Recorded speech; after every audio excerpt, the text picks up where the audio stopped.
Au beau milieu de la nuit, des bombardiers américains B-2 ont frappé en plein cœur de l'Iran, visant des sites nucléaires enfouis sous des couches de béton et de roches montagneuses.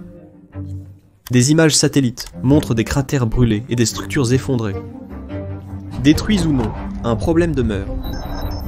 Environ 400 kg d'uranium enrichi à 60% ne sont pas retrouvés. Les Iraniens ont secrètement déplacé cela il y a plusieurs mois, en prévision d'une attaque.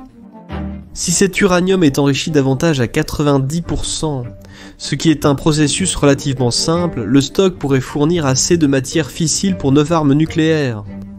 Et tant que ce stock reste introuvable, tant que l'Iran conserve ne serait-ce que la moindre capacité de fabriquer une bombe, Netanyahou considérera que la guerre n'est pas terminée.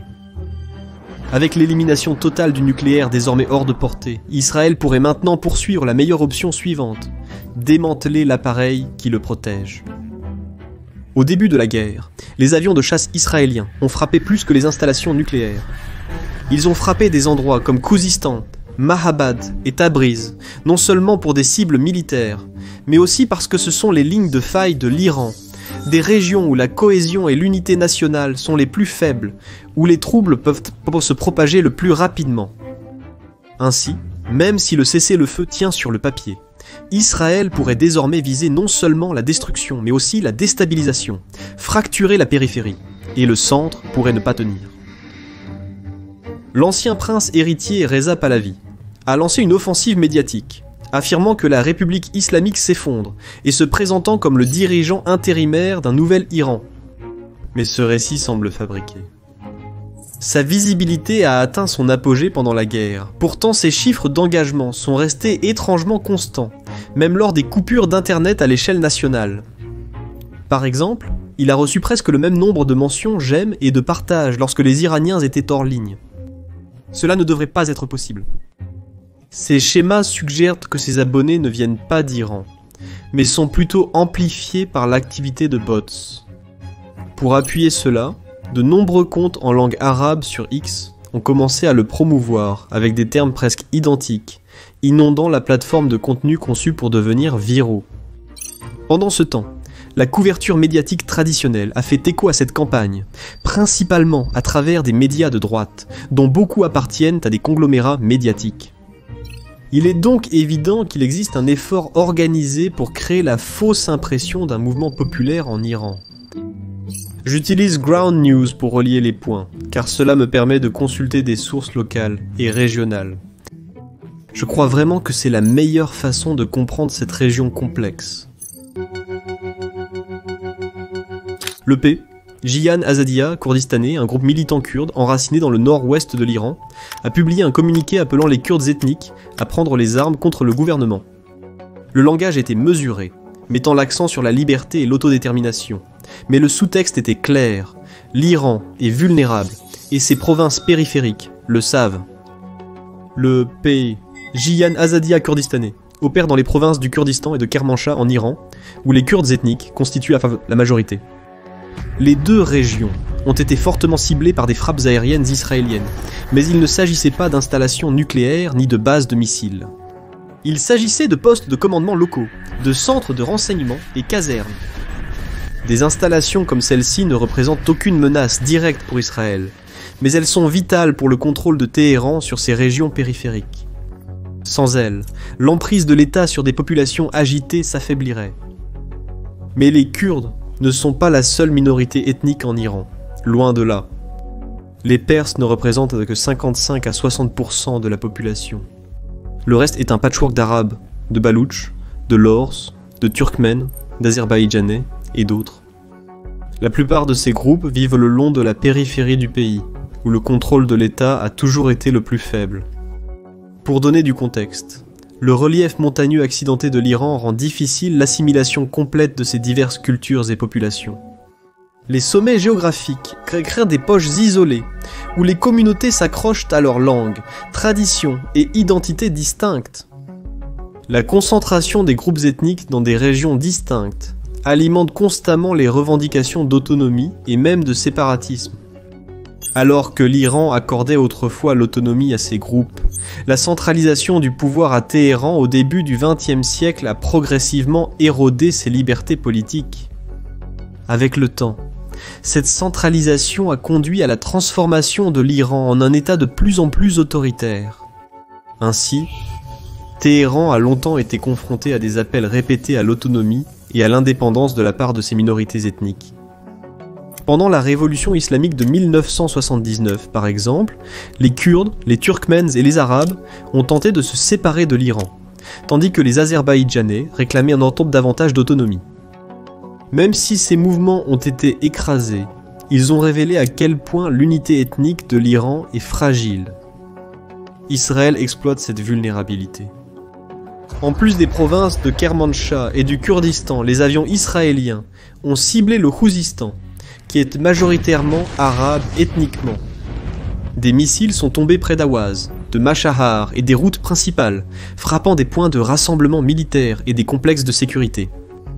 Ces régions ont connu des manifestations répétées contre la discrimination, les détentions et les pénuries d'eau. Les frappes israéliennes pourraient désormais attiser davantage ces tensions. Davantage d'attaques israéliennes ont été enregistrées dans les provinces d'Azerbaïdjan de l'Est et de l'Ouest, qui abritent une grande partie de la population azérie ethnique d'Iran. En tant que plus grande minorité ethnique du pays, les Azerbaïdjanais ont joué un rôle clé dans la fonction publique iranienne, tant historiquement qu'à l'heure actuelle. Presque toutes les révolutions iraniennes du XXe siècle ont commencé dans les provinces azerbaïdjanaises, avant de se propager à Téhéran. Et depuis le début de la guerre, Israël a concentré à plusieurs reprises sa puissance de feu sur les actifs militaires dans les deux provinces. Les frappes aériennes près de l'aéroport de Tabriz suggèrent que les attaques sont autant politiques que militaires. 3 régions distinctes, 3 lignes de failles distinctes et un schéma clair. Pour être clair, cette vidéo est une analyse de la stratégie d'Israël, et non une approbation de celle-ci. Nous ne prônons pas le séparatisme, ni la désintégration de l'Iran. Ceci est simplement une lecture de la façon dont Israël perçoit la situation. Et dans sa stratégie, les fractures internes ne sont pas des accidents, ce sont des opportunités.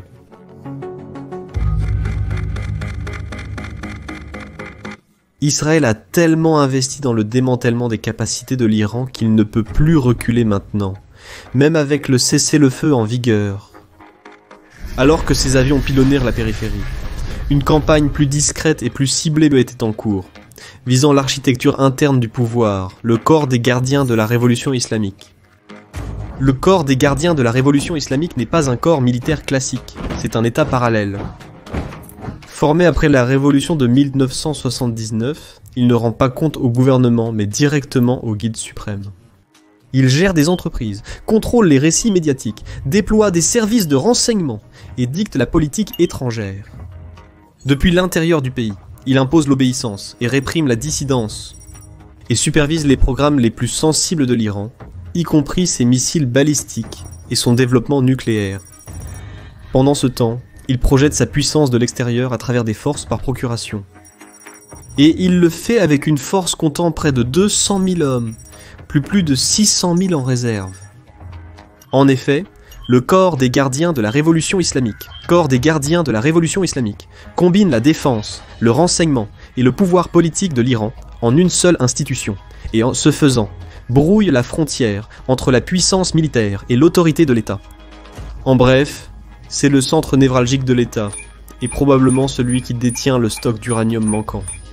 Donc, si l'uranium ne peut pas être trouvé et détruit, alors démanteler la structure qui le protège et pourrait l'armer devient la meilleure option suivante. C'est précisément pour cette raison que les Israéliens ont fait du corps des gardiens de la révolution islamique la cible principale. En seulement 2 semaines, Israël a éliminé une série de hauts commandants du corps des gardiens de la révolution islamique. Certains ont été frappés dans des installations connues. D'autres ont été éliminés lors de frappes précises sur des convois, des bureaux et des planques. Ce n'étaient pas des attaques aléatoires, c'était des décapitations chirurgicales. Parce que les officiers des gardiens de la Révolution ne sont pas seulement des hauts gradés militaires, ils font partie du cercle rapproché du gouvernement et de l'élite de la société iranienne. L'élimination des éléments clés ébranle l'architecture du pouvoir. C'est précisément ce qui s'est passé en Irak, lorsque les bassistes ont été purgés après la chute de Saddam. Et alors que beaucoup considèrent le résultat irakien comme un avertissement, les Israéliens pourraient le voir comme un modèle à suivre. L'effondrement n'est pas un risque, c'est une partie du plan. Pendant ce temps, dans les rues, les Iraniens se sentent pris au piège entre deux forces en déclin, l'une externe, l'autre interne. Beaucoup en veulent depuis longtemps au gouvernement, pour avoir réprimé les manifestations et réduit au silence la société civile. Des décennies de mauvaise gestion économique, de censure et d'idéologie impitoyables ont aliéné des générations entières. La majorité des Iraniens voient maintenant la réforme comme un mythe. Chaque tentative a été soit détournée, soit étouffée. Mais c'est là que se trouve le paradoxe le plus profond. Aussi fort que les Iraniens détestent leur gouvernement, ils craignent encore plus sa chute. Ils ont vu les conséquences en Irak, en Syrie, en Libye et en Afghanistan. À chaque fois, on leur a promis la liberté, mais ils sont tombés dans le chaos, la guerre civile ou l'occupation étrangère. Sans surprise, les Iraniens ne font pas confiance aux États-Unis ou à Israël, non pas par loyauté envers leur gouvernement, mais parce qu'ils savent que ces interventions étrangères finissent souvent par créer des vides politiques, de la violence et une instabilité durable. Le pouvoir ne signifie rien si vous n'êtes pas celui qui déplace les pièces, et les Iraniens savent trop bien ce que cela signifie de perdre le contrôle de leur propre destin. En conséquence, beaucoup se rassemblent, maintenant, autour du drapeau. Ce qui aurait pu être de la colère contre le gouvernement est maintenant redirigé vers un ennemi commun. La menace va au-delà de la politique. Elle est devenue existentielle. Ironiquement, en bombardant l'Iran, Israël a peut-être involontairement contribué à renforcer l'autorité fédérale de Téhéran. En attaquant l'État, il l'a légitimé. Les Iraniens autrefois divisés sont désormais unis dans une détermination nationaliste. Pour les Iraniens, l'ennemi n'est plus à l'intérieur, mais au-dessus. Merci d'avoir regardé. C'était Shirvan de Caspian Report. Si vous aimez notre contenu, n'hésitez pas à commenter, aimer et partager la vidéo. Merci pour votre temps, et Sahel.